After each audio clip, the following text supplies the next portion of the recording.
Nung tayo ay high school, palagi akong kailangan pumunta sa palengke. Tinatawag ako ng aking nanay dahil kailangan tulungan ko siya, magtitinda kami.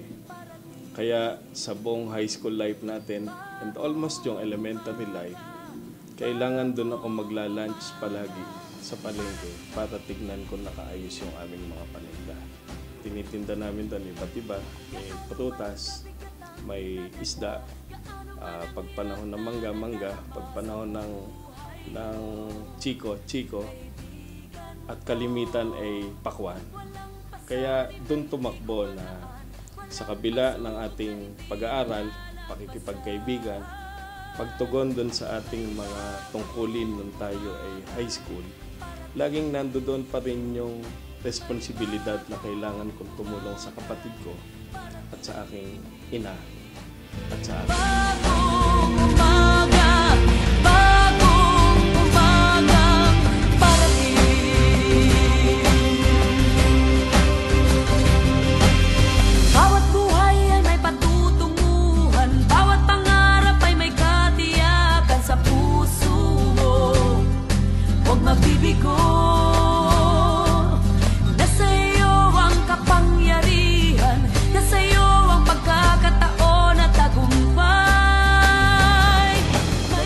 challenges kasi ang buhay ay parang pagbibisikleta. Pagka huminto ka ng pedal, hihinto ka rin at ikaw ay tutugda. Kaya kailangan tuloy-tuloy ang iyong pagpedal.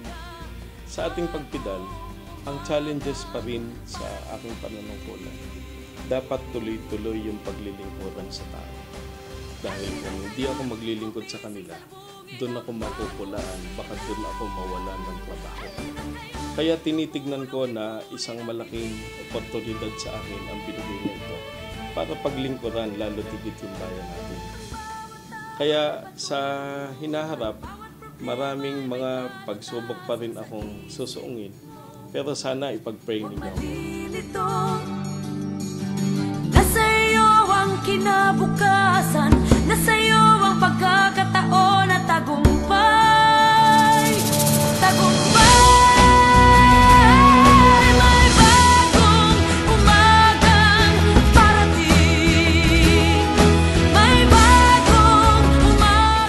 Lahat sa inyo, ako'y nagpapasalamat sapagkat kayo ay aking nakasama. Kayo ang higit na nakakakilala sa akin. Hindi ko siguro ito matatamo.